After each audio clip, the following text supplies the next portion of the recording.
Hey everybody, it's me, Laura, and today we're going to be doing some AI generated jewelry. Now, this is and I know it's a controversial subject, but I do want to show you guys how this works. So anyways, right away, I'm taking you to the site. This is the Adobe Firefly AI site.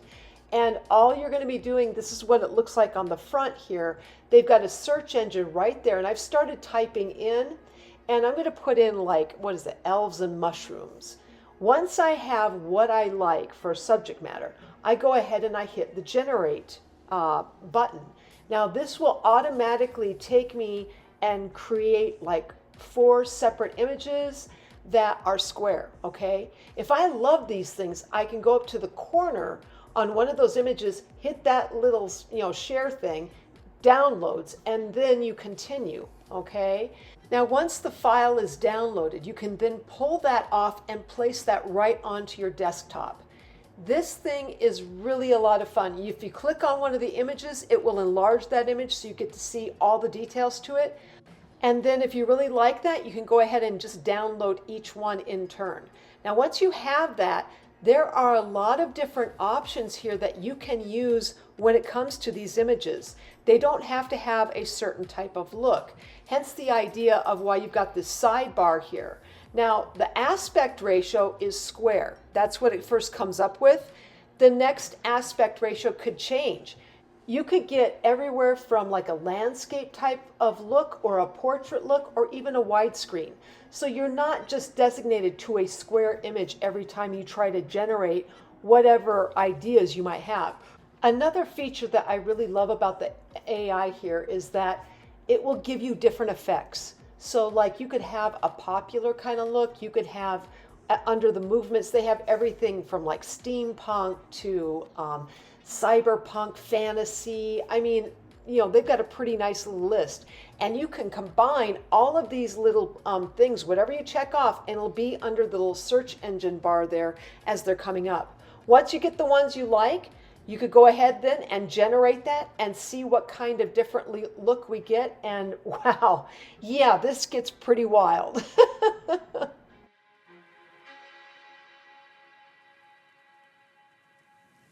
Okay, so the cutter that I'm going to be using really kind of relies on, I want to say, more of a native kind of look. So I decided to put in Incan and Aztec forms.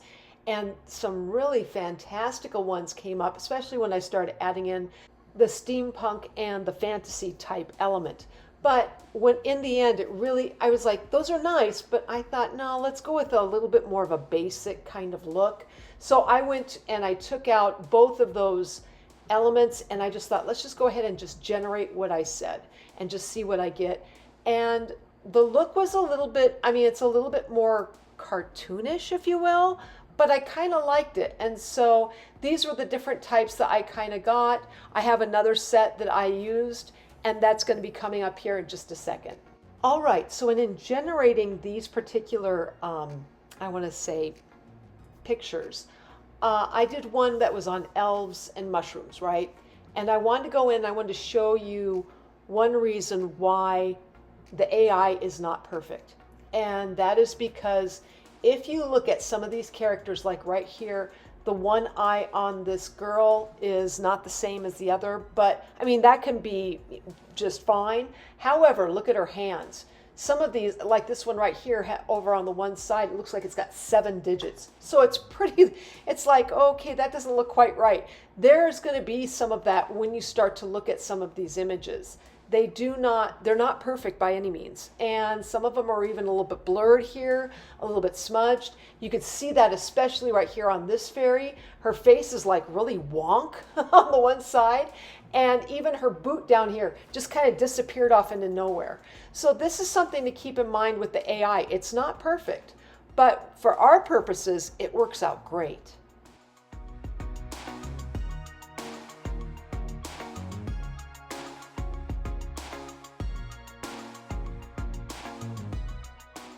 Okay, so I've taken some of those AI images and you could tell that one fairy right there, yep, she worked out really quite well. And the reason why these work out so well for us is because we're shrinking the image down to like really small, okay? And when it's that small, certain things don't really matter anymore. Pretty soon you're like, the mind takes over and fills in the blanks where you would normally like, if it was full blown up like I had on the screen, it's like, okay, that looks really weird. But anyways, we're going to go ahead and take these images and we're going to create transfers out of them. So we're going to do the transfer technique, and look at this image. Wow, this was done with my old HP glossy type paper, okay, or my semi-gloss, right? And it turned out so well. I was like, whoa, because I can't get this kind of detail with a pen or a crayon or anything. I mean, if you're using a regular, kind of pen, you have to enlarge it. You have to enlarge the image first before you could take it down. And there's no way you can get this kind of detail just naturally. So for me, and then having it where it's generated, where I don't have to even color this, yeah, you can create some really fantastical images.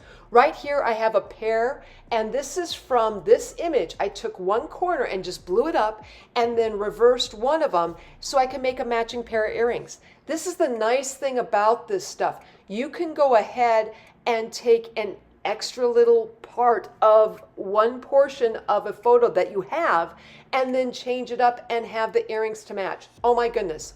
Wow, makes it really super easy. Right here, I'm bringing in my Eyecto cutters, and this is just one that fit right over there. And you can tell here I have some extra little oval cutters. I thought, well, maybe I could get more than just one kind of image off of my generated AI image. And sure enough, you really can. Now here's the thing, this particular image was laid down on some white clay, and I ran this through my Atlas pasta machine on a number 9. Then I took some freezer paper, laid that clay over it, and ran it back through the Atlas pasta machine. Now sometimes, and I will admit, and I'm sure many of you have too, sometimes my white clay gets dirty. Guess what? With those AI images, generally, if you've got some really nice images like I'm getting here, it doesn't matter because it's all going to get covered up anyway. So right here, you could tell, just laying this down, you get that rich ink that just kind of comes through. Wow, what a difference it can make. And then I use my acrylic roller to adhere down the image. Once I have this together the way I like it, I'm going to bring in my Eyecto cutter once more. Now once I've cut the image down, I've got enough cut away. I brought in some of my Eyecto cutters because I wanted to go ahead and make this into its own little pendant piece. And this was different from the others because I'm using strictly just the image itself, the AI generated image. Anyway, I am pressing my Eyecto oval cutter down onto the clay transfer, which has been baked, right? And it is covering that fresh unbaked clay that I flattened down on a piece of freezer paper on a number 9 setting, which is my thinnest setting on my pasta machine. This gives the piece a domed look. If you will look back into my videos, you might remember my first Natasha video and how I created a domed look by using a piece of saran wrap. Well, this thin transfer using your liquid Sculpey does the same thing here. Now here I baked this piece and I'm just cutting around where that ridge was left from the actual cutter, and you could tell when I took off the paper you could see exactly where I cut down. That's kind of a nice way to use it as a guide, and then use like some little small needlepoint scissors to cut away the image from the rest of the clay here.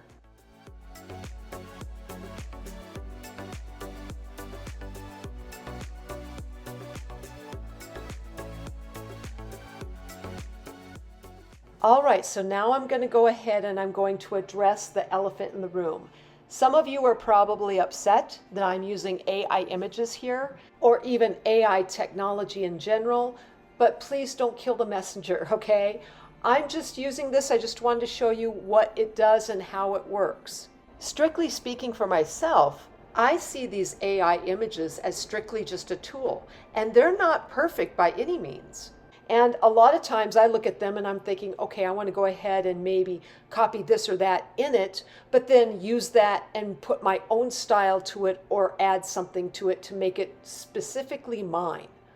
And you can do that. You know, there are always tools out there that help you to do a better product or create better. All right. Back in the 1800s, they had a device in which it was a prism, and you could put a subject matter in front of you, and the image would create a like ghost-like image on your sheet of paper, and you could just trace it. So it's not the first time that somebody's used some kind of new technology in their day to try and improve their work. Yes, there are some definite cons to using this technology, but it's up to us to figure out how we can make this technology work for us and still make what we create unique.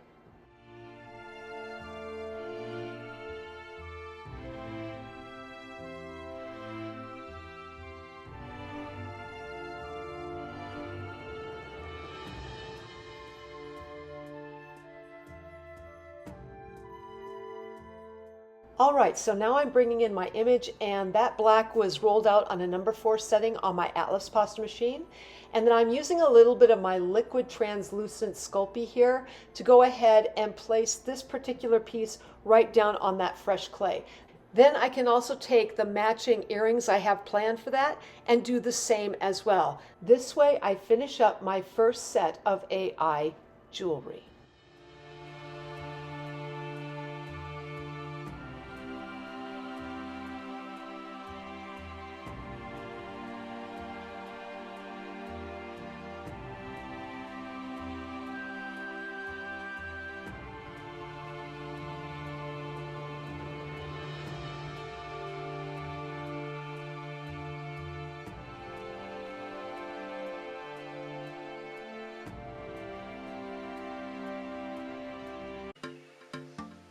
Okay, so now we're going to start changing it up with a different set of cutters. And I decided that because of this particular set, and I just bought this not that long ago, it does have a very Aztecian type, Incan type feel to it. So I thought, okay, that's why I went ahead and decided to make those images in Incan and Aztec kind of a feature.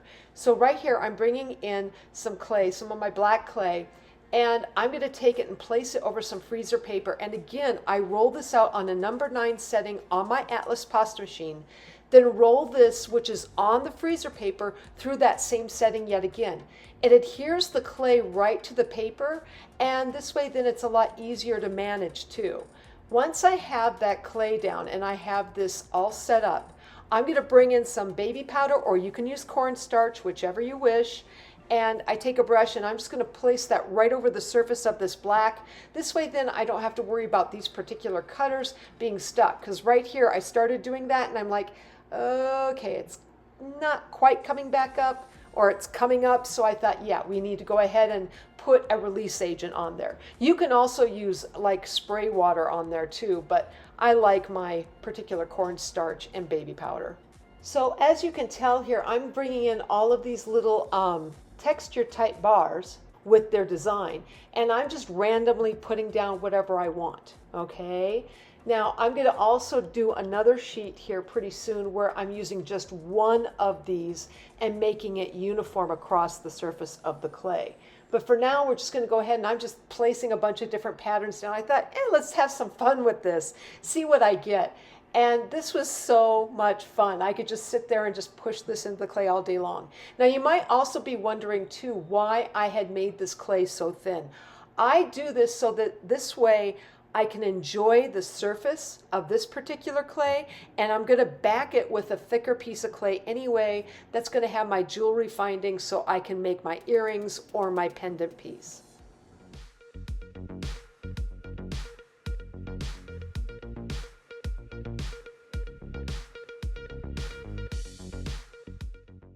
Here, as you can tell, I'm using the little cutter to cut out the little teardrops that I want, and then I'm going to go ahead and bake this piece of clay.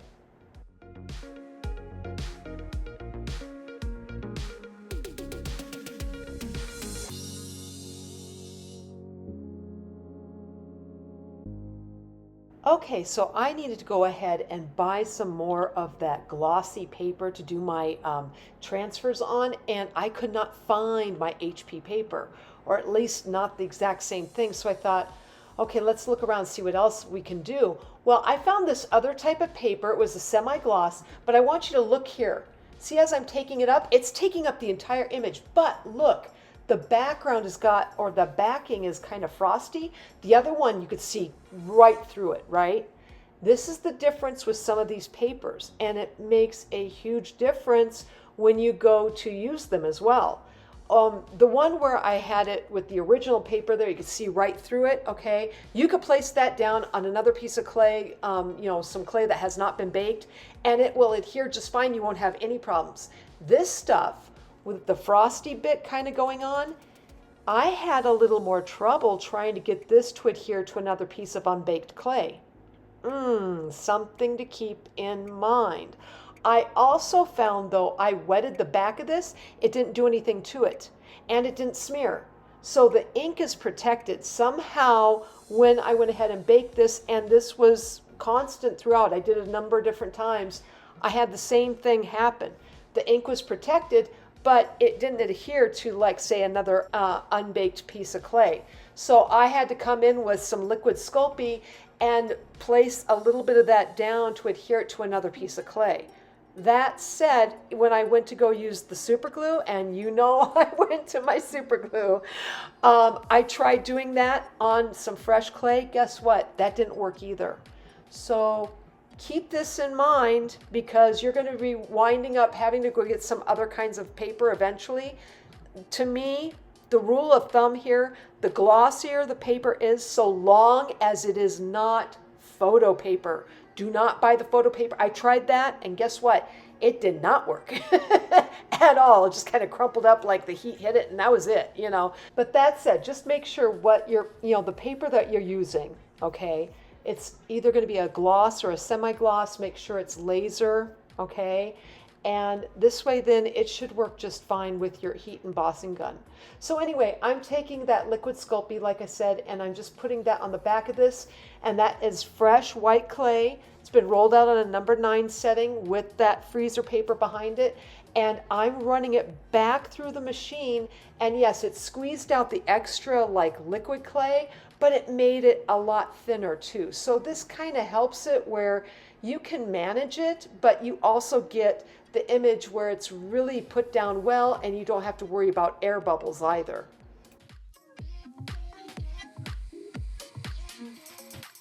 This piece now has been baked, and I'm just going to go ahead and I'm going to cut one. This is the nice thing with having it this thin as well. You can use the scissors to cut it. So right here, I'm taking my cutter that I would normally have for my clay. I'm going to place it over the image where I like it the best. Then I'm bringing in my ultrafine Sharpie marker. I'm just going to draw that little border on it, and then I'm going to bring in my regular scissors and just cut that image out. Once I have that cut out, I go back in with some nail polish remover and a Q-tip, and I'm just going to dip that Q-tip in the nail polish remover, and this will take off the extra black Sharpie marker line that I had created. I'm now going to bring in that clay that I had baked, that I had used the texture bars on, and I had cut out the pieces, so I'm going to just take one of these pieces up and do it very gently, or just take the paper off the back of this, and you'll get the piece out. Once I had that, I brought in my firm tissue blade and cut down right in the center. This way then I have two halves. I'm going to then take the piece that I had done the transfer on, and I'm going to cut that down the center as well. Now that I have those two, or I should say 4 pieces cut, I'm bringing in another piece of fresh black clay. It was rolled out again on my Atlas pasta machine on a number 4 setting. I'm bringing in some eye pins where I turned them up into a hook, and then I placed this down onto that fresh clay. And then notice here how I'm arranging those 4 pieces I cut. Yes, we're going to do one side with the black and then one side with the image. I thought it would be a really interesting and neat pair of earrings trying it this way. It went towards that Aztecan, Incan type feel, and then you also have the pattern on the side. I just like the idea. Okay, so I noticed I did not mention that when it comes to those papers and the cutters that I'm using here, if you're trying to figure out what exactly I used, go to the description area on this video. I will have links to all of it.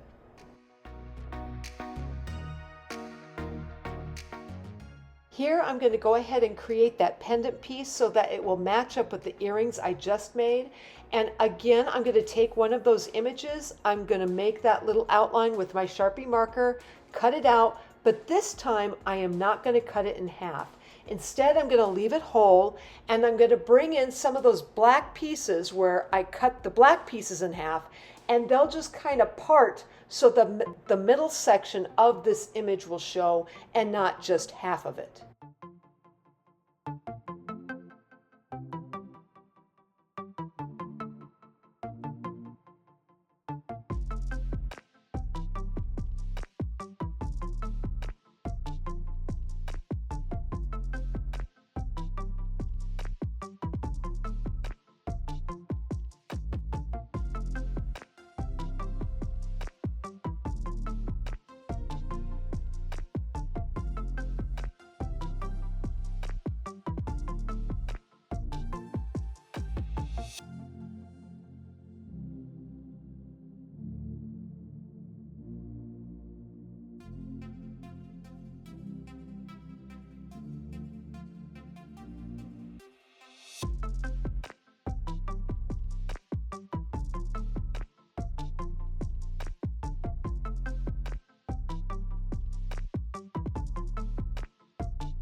Okay, I really liked these earrings, but they needed one more detail, and that was my metallic bright red acrylic paint.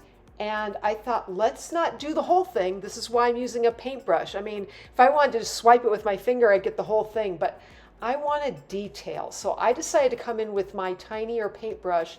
This could have been a 10-aught brush, and I'm just gonna fill in certain areas of that black clay with this paint. And it was just a nice added detail that I absolutely loved. To me, it just made the earrings come alive.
All right, after doing that last set, I decided I wanted to do another set of earrings using the same image, but just changing it up slightly. So I'm not going to do a lot of talking in this section. I'm just going to go ahead and let you guys watch my hands talk as I put this spare set of earrings together.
So this was my spare set of earrings that I created, and notice just the one pattern alone next to the image. To me, this was my favorite set. I liked this particular set of earrings. I don't know if it was just because I simplified it when I came down to one pattern, when it came to those texture bars, but to me it just worked well.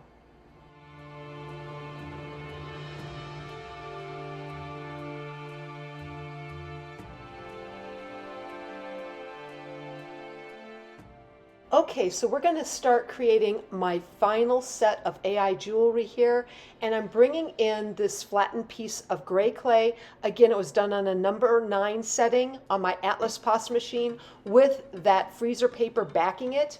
I'm bringing in those little texture bars yet again, and I'm just going to create pattern throughout this entire thing. Once I have the pattern down, I'm going to come in with a different cutter this time. It's kind of a diamond-like looking cutter, and it was just amongst some of the others I had on hand. And I'm going to cut a couple of shapes on this particular gray clay, and then I'm going to bake this for about 5 to 7 minutes. Once I have that done, I'm going to come back in, I'm going to peel away the pieces I want, and then we're going to bring in some color shift metallic aqua flash paint, and we're going to go ahead and paint 2 of those pieces. Once I have that done, I'm going to bring in that new image but similar, creating my pendant and earrings all from that one image. Okay, and eventually here I'll also bring in my fine tech, my silver, and I'll do a little bit of extra added detail to it all, add in the rhinestone, the jewelry findings, and I'll have it complete. So from here, I'm just going to go ahead and let you guys watch my hands talk as I complete up this final set of AI jewelry.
All right, so these are the end results of creating my AI jewelry in polymer clay. Please use this for study and reference. And if you like this video, please like, subscribe, and leave me a comment. I'm always wondering what you're thinking.